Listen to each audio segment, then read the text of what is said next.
Former President Trump told supporters earlier this year that he would be their punishment if he was re-elected. He told supporters last week that he would order the Department of Justice to investigate every Marxist prosecutor in America. Trump's own words make increasingly clear how determined he is to seek revenge and target perceived enemies if he wins a second term in the White House next November. The former president has openly speculated in recent days that his own indictment lets Genie out of the box and would allow him to use government as a weapon against his opponents. His comments sparked alarm among critics. Some fear a second Trump administration would lack some of the guardrails that existed during his first 4 years in office. His policies are not focused improving the lives of his supporters or Americans in general. They are focused on consolidating Trump's power. And that way he can use that power to take revenge anyone he sees as an enemy. Sarah Matthews said, a former Trump White House and campaign press aide who resigned amid the Jan. 6 riots. That's the scary thing. And I wish it would penetrate more into the minds of voters, Matthews added.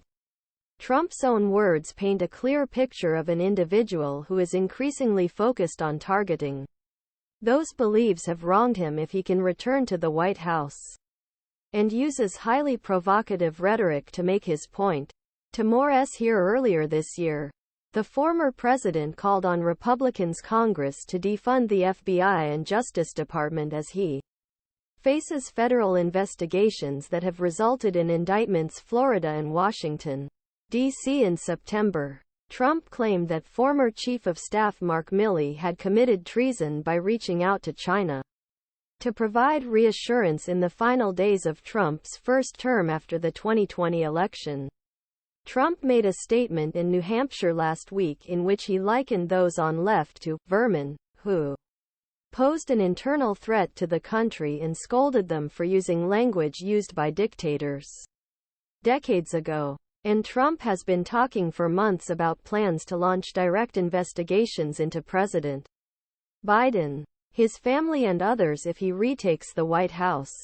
Trump wrote on social media in June that he would appoint a special prosecutor to pursue Biden, his family and anyone involved in the destruction of elections, our borders and country. Last month, the former president Iowa claimed that his own indictments on federal charges in Florida, Washington, D.C., and state charges New York, Georgia allowed him to target Biden.